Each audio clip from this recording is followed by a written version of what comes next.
안녕하세요. 3편에서는 트리키에 이 정도 알고 가야라는 제목으로 지리 환경에 관해서 요약해서 말씀드릴 예정입니다. 그리고 또 한 2편에서 발룬과 인천공학 출발에 대해서 말씀드렸었는데 요 페이지 녹음이 너무 작게 돼 가지고 소리가 잘 안 들린다는 말씀을 하시더라고요. 저도 그렇게 느끼고 있습니다. 죄송합니다.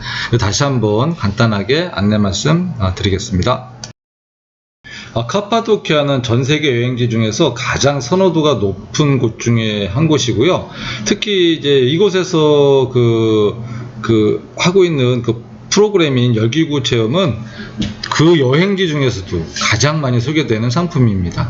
사진에서 보는 것처럼 매우 아름다운 장면을 볼 수가 있는데요. 일출과 함께 떠오르는 열기구 안에 내가 있다는 그 사실만으로도 엄청 흥분들을 하시고, 그리고 거기에 걸맞는 아름다운 그 장면들 평생에 이렇게 한 번쯤은 경험해 볼 만한 정말 멋진 곳입니다. 자, 우리 여행도 이 열기구 체험에 할 예정에 있습니다. 하지만 때가 겨울이고 가장 추운 시간인 새벽에, 그것도 동틀 무렵에 높이 올라가는 열기구 안에 있어야 되기 때문에 추위에 반드시 대비를 하셔야 됩니다. 몇 년 전에 제 제자, 20살짜리 제자가 같이 간 적이 있었는데요. 내가 그 전날 그렇게 몇 번이고 따뜻하게 입고 나오라고 얘기했음에도 불구하고 이 친구, 왜 이렇게 멋져 보이려고 했는지 하이힐 신고, 그 다음에 레깅스 입고 그리고 나왔습니다. 그리고는 그날 참담하게도 몸살이 나기 시작하더니 밤새 고생을 하더라고요. 젊어서 약을 먹고 빨리 회복은 하긴 했지만은 좀 안타까웠습니다. 올해 이런 일 없도록 복장에, 특히 카파도키아 열기구 복장에 꼭 주의해 주시기 바랍니다.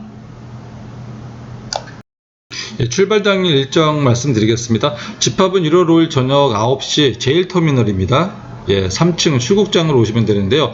내가 전편 안내에서 4층 보니까 출국장 다른 카운터로 썼더라고요. 근데 3층 출국장 2카운터 근처 벤치에서 만날 예정이고요. 여기서 만나는 이유는 이 카운터가 터키항공 체크인 카운터 근처입니다. 그래서 이곳에서 만날 예정입니다. 자, 탑승은 터키 항공사를 이용합니다.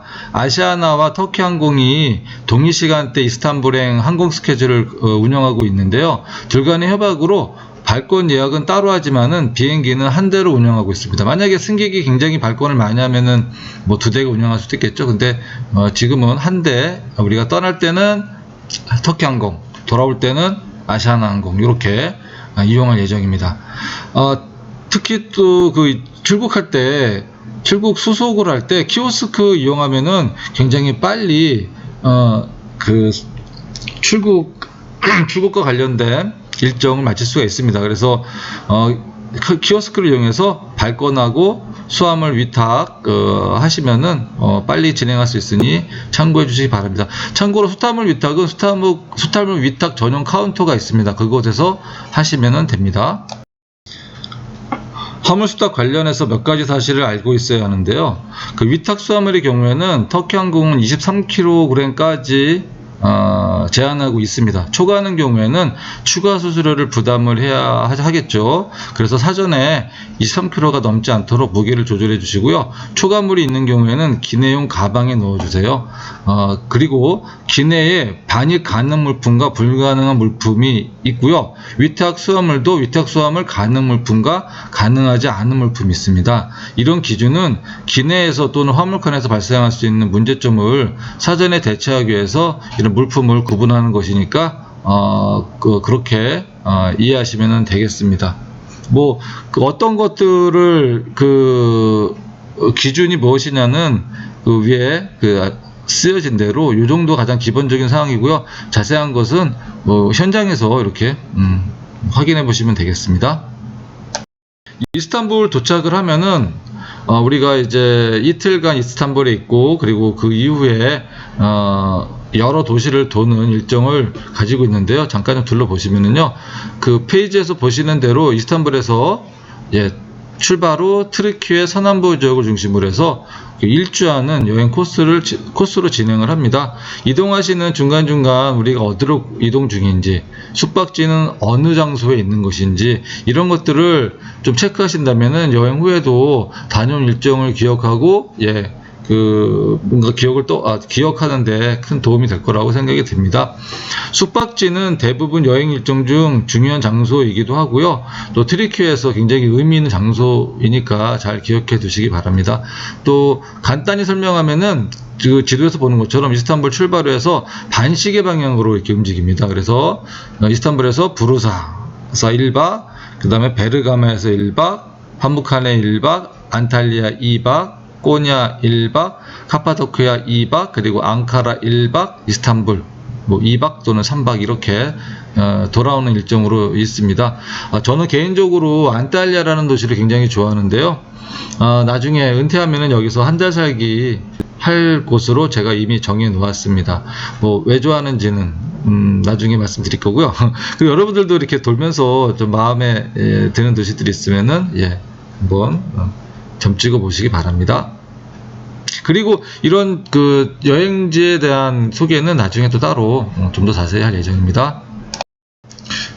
트리키에는 국토의 그 크기만큼 다양한 지형과 기후를 가지고 있습니다. 그래서 냉대기후, 온대기후, 건조기후 이런 그 기후 분포를 가지고 있고요. 그리고 태백산맥이나 우리나라 개방어원보다 훨씬 규모가 큰 어떤 산맥들, 그리고 고원지대, 그리고 넓은 평야가 분포하고 있습니다. 좀 더 자세히 말씀드리면은 온대기후대 중에서도 지중해성 기후대를 가지고 있는 지역들이 많은데요. 이스탄불에서 안탈리아까지 오는 이 서부 해안 지역들이죠. 서부 해안 지역들은 그 지중해성 기후입니다. 지중해성 기후는 여름에는 굉장히 고온 건조하고 겨울에는 온난 좀 다습한 이런 특성을 가지고 있습니다. 그러니까 우리나라 겨울보다 훨씬 따뜻해요. 아마 그 이스탄불은 그 겨울에 평균 기온이 한 5도 정도, 그리고 안탈리아는 15도 정도 됩니다. 그래서 안탈리아는 특히 따뜻합니다. 그러니까 우리가 입고 있는 구스다운이나 이런 패딩 점퍼 같은 경우는 사실 이 동네에서는 그렇게 필요가 없습니다. 그리고 또 우리가 가는 곳 중에 꼬냐라든가 아니면 카파도키아 같은 경우에는 내륙 분지 고원지대 형성되어 있어요.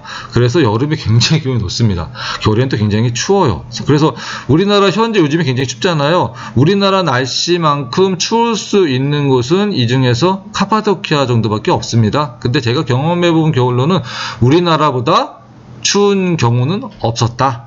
지금 겨울 추위만큼 춥진 않다라고 말씀드릴 수가 있겠죠. 자, 그리고 지형으로 좀 본다면은 이 아나톨리아 반도 북부 지역과 남부 지역에 큰 산맥으로 둘러싸여 있고요. 또 이 동쪽 지역은 굉장히 높은 산질이 이루어진 고원지대입니다. 그리고 서부는 그 넓은 평야지대 형성되어 있다고 보시면 되겠어요. 그래서 이런 그 지형과 기후에 맞는 다양한 농산물이 생산되고 있고요. 그래서 터키는 이제 농산물, 먹거리에 관한 한 자급자족을 넘어서서 세계적인 식량 수출 국가라고도 말씀드릴 수가 있습니다. 그리고 또 아나톨리아 반도를 보시면은 푸른 바다로 둘러싸여 있는 거 보실 수 있죠. 그래서 위쪽이 흑해입니다. 여러분들 러시아 흑해함대 이런 말 들어보셨죠? 이 바다 건너가면 러시아입니다. 그리고 이스탄불 도시를 기점으로 해서 내려오시면은 이제 마드마라해라는 작은 대해가 있고요.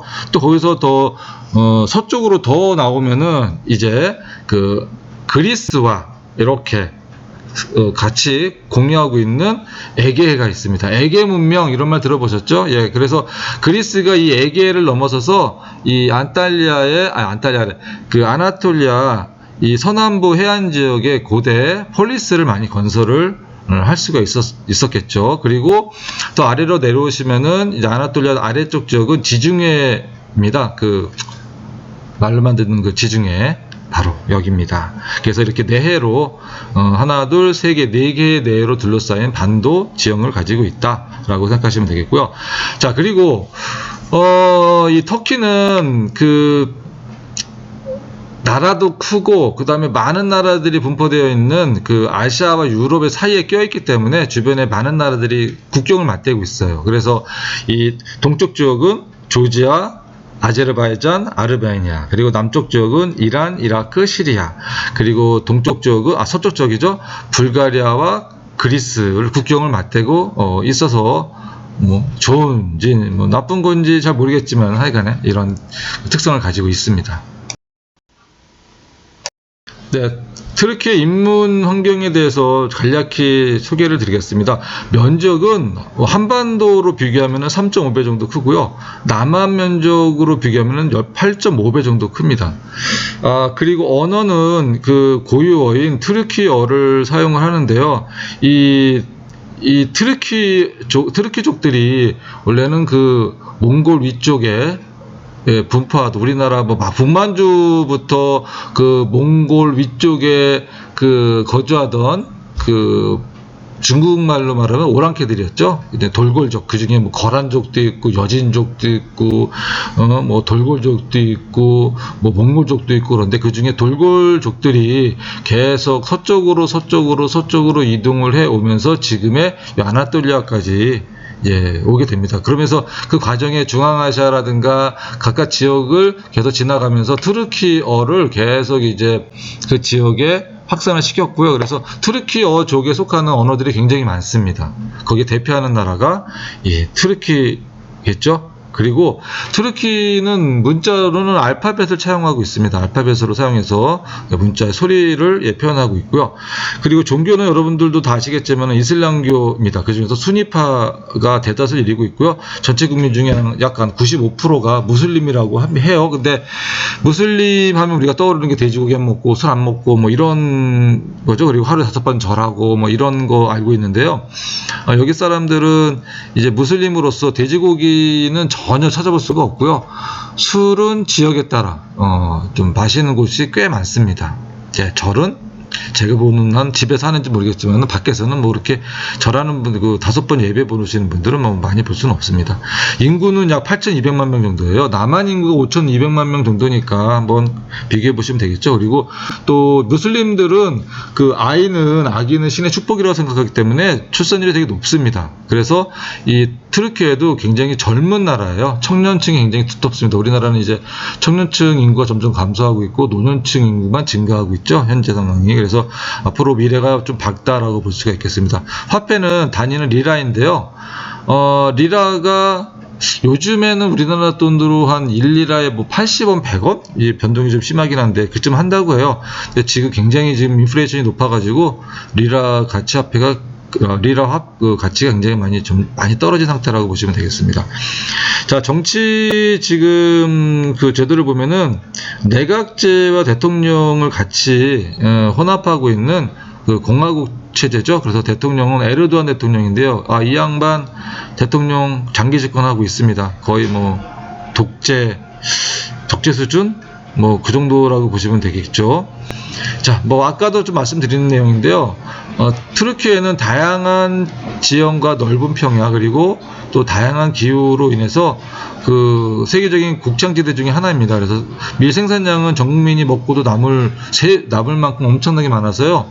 현재 주요 밀 수출 국가이기도 하고요. 그 다음에 고대부터 현대까지 다양한 그 문화 그리고 또 다양한 지형들을 가지고 있기 때문에 이 관광 지원이 엄청 풍부합니다. 그래서 관광 산업이 발달이 했죠. 그래서 세계 3대 관광국가라는 말도 듣고 있습니다. 그리고 뭐 공업으로는 뭐 제조업 중에서 자동차, 우리나라 현대자동차 저기 들어가 있습니다. 그래서 자동차를 중심으로 한 제조업에 좀 주력을 삼고 있다라고 보시면 되겠습니다. 1인당 GDP는 약 1만 달러 정도인데요. 달러 환율이 올라가면서 지금 많이 1인당 GDP가 좀 떨어진 상태라고 보시면 되겠습니다. 그리고 국립대 같은 경우는 전액 무료로 이제 학생들을 가르치고 있고요. 그리고 고등학교 졸업생 중에 한 30% 정도가 대학을 진학한다고 합니다. 이 정도 말씀드리겠습니다. 다음 편에서는 트르키의 역사에 관해서 이제 소개를 할게요. 자, 지금 사진 하나 보고 계신데 여기는 이제 파무칼레가 있는 곳이에요. 파무칼레가 있는 곳에 그 고대 도시인 히에라폴리스가 있거든요. 그 히에라폴리스의 유적지 중에 하나인데 원형 그 고대 극장입니다. 저의 핫플레이스입니다. 제가 트르키예를 왜 가고 싶냐고 한다면은 이곳에 가고 싶어서 간다고 말을 합니다. 나중에 좀 더 자세히 말씀드릴게요. 오늘도 고생하셨습니다.